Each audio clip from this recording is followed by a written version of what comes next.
তাড়াতাড়ি কাজটা শেষ করতে হইব। এই কাজটা শেষ করতে পারলে আজকের হাজিরাটা উইটা যাবে। সোহাগ ভাই, কি অবস্থা আপনার? আরে নয়ন ভাই, আপনি বেশি একটা ভালো না ভাই। ভাই ভালো না বুঝলাম, কিন্তু আপনি 3 মাস ধরে কিস্তির টাকা দিচ্ছেন না কেন? কি সমস্যা? ভাই ব্যবসা বাণিজ্য বেশি একটা ভালো না, তাই কিস্তিটা ঠিক মতনই দিতে পারতেছি না 3 মাস ধরে। ওই মেয়ে, আপনি ব্যবসা ভালো যাক না খারাপ যাক এটা কি আমরা বুঝবো? আপনি ঠিক টাইম মতো কিস্তি দেন না কেন? কিস্তি দেওয়ার সময় তো অনেক আমাদের হাত পাও ধরছেন, বাসা পর্যন্ত গেছেন, রিকোয়েস্ট করছেন। এখন কি আপনার হাত পা ধরে আমাদের কিস্তি উড়াইতে হইব? মিয়া উপকারে ঘাড়ে লাথি। ভাই সত্যি বলছি, 3 মাস ধরে ব্যবসা বাণিজ্য একবারেই লস যাচ্ছে। ভাই দেখেন, এভাবে তো বললে হবে না। আপনার ব্যবসায় লস হবে না লাভ হবে এটা তো আমরা দেখবো না। আপনি টাইম মতো কিস্তির টাকা পরিশোধ করবেন, এটাই আমরা দেখবো। ভাই আসলে সত্যি কথা কি বলবো, নতুন একটা পোলা রাখছি, সেই পোলাটা ব্যবসা বাণিজ্য উল্টাপাল্টা করতেছে। হিসাব কিতাব সে আমাকে ঠিক মতনে দিচ্ছে না, তাই আজকে আমার এই অবস্থা। আর আমি ওকে হাতে নাতে ধরতে পারছি না, তাই কোনো ব্যবস্থাও নিতে পারছি না। আরে ভাই, এসব কথা বললে কেমন হবে কোন? আপনার যদি মনে হয় ছেলেটা চোর, তাহলে ওকে বের করে নতুন একটা লোক নেন। আপনাকে তো কিস্তির টাকা শোধ করতে হবে এবং কি আপনার ব্যবসা উন্নতি করতে হবে, তাই না? ভাই আমি ওকে কিভাবে বের করে দেব? ও তো আমার বউয়ের একদিক দিয়ে আত্মীয় লাগে, তাই আমি ওকে কিছু বলতে পারি না। আর আমি ওকে যদি এখন বের করে দেই প্রমাণ ছাড়া, তাহলে আমার ফ্যামিলিতে অনেক ঝামেলা হয়ে যাবে। এখন আপনি কি করতে চান এটা আমাকে বলেন। দেখেন, কিস্তির টাকা শোধ না করলে আমার অনেক বড় একটা ঝামেলা হয়ে যাবে। এখন আমি আপনার কি উপকার করতে পারি আপনি এটা বলেন।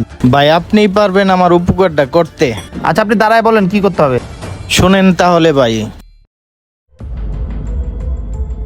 আচ্ছা ঠিক আছে, কাজ হয়ে যাবে ভাই। আচ্ছা ভাই ঠিক আছে, আপনি আমার কাজটা করে দেন। আচ্ছা ভাই, তাহলে আমি এখন গেলাম, বিকালে আমি আসতেছি। যান তাহলে। যাক, লোকটার কাজটা তাড়াতাড়ি শেষ করে দেই। আজকে কয় টাকার কাজ করছি হিসাব করে রাখি। ভাই কি মাল আনতে বললেন? মালের তো সব রেট বাইরে গেছে। কি কও, মালের রেট বেড়ে গেছে গা? কয় টাকা বাড়ছে? ভাই আগে ছিল 450 টাকা, এখন তো 550 টাকা হয়ে গেছে। কি বলো, রাতারাতি 100 টাকা বাইরে গেছে গা? কেমনে ব্যবসা করব? মানুষ কি কিনবে রাতারাতি এত টাকা বাইরে গেলে? ভাই আমি তো জানি না, তাহলে আপনি ফোন দিয়ে তার সাথে কথা বলেন। আচ্ছা ঠিক আছে, আমি পরে ফোন দেব, ফোন দিয়ে জিজ্ঞাসা করব। তুমি তাহলে থাকো, আমি খেয়ে দিয়ে আসি। তাহলে যান, তাড়াতাড়ি আইসেন। ঠিক আছে, ক্যাশ কাউন্টারটা খেয়াল রাখো। যাক, মালগুলা গোছায় থই, বাইরে যেয়ে তো খাইতে গেছে। কি কি মাল আনলাম হিসাব করে রাখি। ভাই মিটার আছে না? জি ভাই আছে তো। দেখান তো মিটার, কোনগুলা নিবেন ভাই? আপডেট গুলা দেখান। ঠিক আছে, 1 মিনিট বসেন, আমি দেখাইতেছি। যাক, ভালো ভালো দেখে 2-3টা মিটার নিয়ে যায়, খুব দরকার আমার। এই যে ভাই, এগুলা আছে আমাদের দোকানে সবচেয়ে থেকে ভালো মিটার এগুলা। ভাই এটা ভালো না এটা ভালো? ভাই এটা অরিজিনাল, এর টেকসই আছে বেশি, এটার গ্যারান্টি ওয়ারেন্টি আছে। এটার কোনো গ্যারান্টি ওয়ারেন্টি নাই, এটাই ভালো আছে ভাই, এটা 1 নাম্বার। আচ্ছা ভাই ঠিক আছে, তাহলে এটা রাখেন। আর এটা কত দিতে হবে এটা আমাকে বলেন। ভাই এটা তো 550 টাকা কিনা, তাহলে আপনি যেহেতু নিয়ে যাবেন, একটা কাজ করেন, 450 টাকা দিন। ভাই আমি 500 করে দিতে পারবো না, আমি 3টা নিমু, 400 করে দিমু। রাখা যাইবো? ভাই 400 করে তো রাখা যায় না। আপনি একটা কাজ করেন, 300 করে দিন, আর মাহাজন আসলে বললেন যে 400 টাকা করে দিছেন। কি বলেন ভাই, 300 টাকা করে? আপনি তো আর 100 টাকা কমাই দিলেন, আপনাদের লস হবে না? ধরো ভাই, আমার কি আর লস? লস তো মালিকের। 1 মিনিট ভাই, আমার একটা কল আইছে, ভিডিওটা অন করে ফেলো। হ্যাঁ হ্যালো, হ্যাঁ আমি মিটার নিতে আসছি। আচ্ছা ঠিক আছে। আচ্ছা ভাই, কি জানি বলতেছিলা? বলছি লস তো আমার না, লস তো হবে মালিকের। কি বলো ভাই? ভাই মালিককে ঠকালে তো তোমাদের ব্যবসায় লস হবে, পরবর্তীতে তোমারও তো অনেক বড় ক্ষতি হবে। কিসের লস ভাই? 7000 টাকা বেতন দেয়, এই বেতন দিয়ে কি আমার পোষায় নাকি? আচ্ছা ভাই, এত কিছু জিজ্ঞাসা করার দরকার নাই, আপনি নিলে নেন, না নিলে এখন আসতে পারেন, সমস্যা নাই। আচ্ছা ভাই রাখুন, আমি নিতেছি, দাঁড়াও 1 মিনিট, মোবাইলটা রেখে নি। যাই হোক, যেহেতু কম দামে পেয়েছি তখন নিয়েই যাই। এই নেন, আমাকে 3টা মিটার দেন। আচ্ছা ঠিক আছে। যাই হোক, এটাই সত্য যে ছেলেটা মালিককে ঠকাচ্ছে। এখন আর কি করার, আমি মিটার নিয়ে চলে যাই, পরবর্তীতে দেখা যাবে কি করা যায় ওর সাথে। আমার যতটুকু কাজ ছিল ততটুকু তো আমি করেই দিলাম। লোকটাকে মালগুলা দিয়ে বিদায় করে দিই, মহাজন যে কোনো সময় আসতে পারে। ওনার হাতে আছে একটা, আর এখান থেকে 2টা বের করে দিই। এই নেন ভাই। আচ্ছা ভাই থাকেন, হ্যাঁ আসি। আচ্ছা ঠিক আছে ভাই। যাক, আশেপাশে তো কেউ নাই, তো 500 টাকা ডয়ারে রেখে দেই, আর 500 টাকা পকেটে রেখে দিই। মহাজন আসলে পরে অন্য কোনো একটা মালের হিসাব দিয়ে দিন। মালগুলায় বালু ভরে গেছে, মালগুলো একটু পরিষ্কার করে রাখি। সাগর, কয় টাকা বেচা কেনা করলা? হ্যাঁ ভাই, বেচে কিনা করলাম তো। এই যে এইগুলা 3টা বিক্রি করলাম, এই যে এই 3টা 500 টাকা বিক্রি করছি।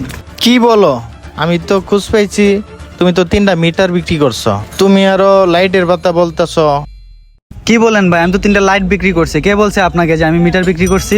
যে বলছে সে মিথ্যা কথা বলছে ভাই। আমাকে কি আপনার চোর মনে হয়? আমি 3 মাস ধরে আপনার দোকানে কাজ করি, আমার নামে কোনো বাজে রিপোর্ট পাইছেন আপনি? চুপ! তোর জন্য আমার ব্যবসা বাণিজ্য ধ্বংস হয়ে যাচ্ছে গা। তুই আমার সামনে মিথ্যা কথা বলতেছস, তুই মাল বিক্রি করছস একটা আর মাল দেখাস আরেকটা। তোরে আমি এত বিশ্বাস করি, তোরে বিশ্বাস করে দোকানে থুয়া যাই, আর তুই কিনা বিশ্বাসের এই মর্যাদা দিলি। তোর কি লজ্জা করলো না সাগর? আমি তোরে ছোট ভাইয়ের মতন দেখি, বিশ্বাস করে তোরে আমি দোকানের দায়িত্ব দিয়ে যাই, এর প্রতিদান তুই এই দিতে পারলি?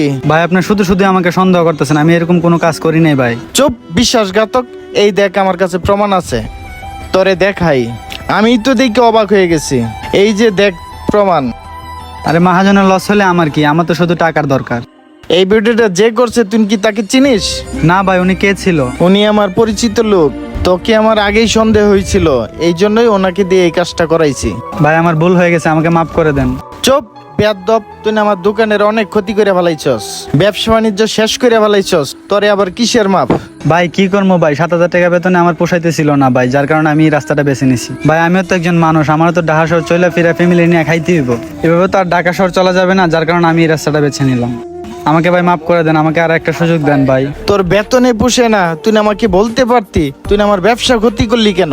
তোর জন্য 3 মাসে কিস্তি দিতে পারি নাই, আর এই ভিডিওটা আমার বউকে দেখাইবো, দেখায় বলবো তুই কত বড় বাটপার। ভাই ভাই আমাকে মাফ করে দেন ভাই, আমাকে আর একটা সুযোগ দেন ভাই, আমি আর এরকম ভুল কোনো সময় করবো না ভাই। বাইরেও আমার দোকান থেকে, তোরে কখনোই মাফ করবো না, যা। বন্ধুরা, এই জন্য ব্যবসায় কখনো কাউকে দায়িত্ব দিবেন না, নিজের দায়িত্ব নিজে রাখবেন, আর সবার হাতে দায়িত্ব তুলে দিলে আপনার ব্যবসার ক্ষতি হতে পারে। এই ভিডিওটা ভালো লাগলে লাইক শেয়ার কমেন্ট করুন। ধন্যবাদ সবাইকে ভিডিও দেখার জন্য। নতুন কথা আমাদের অবশ্যই ফলো করতে ভুলবেন না।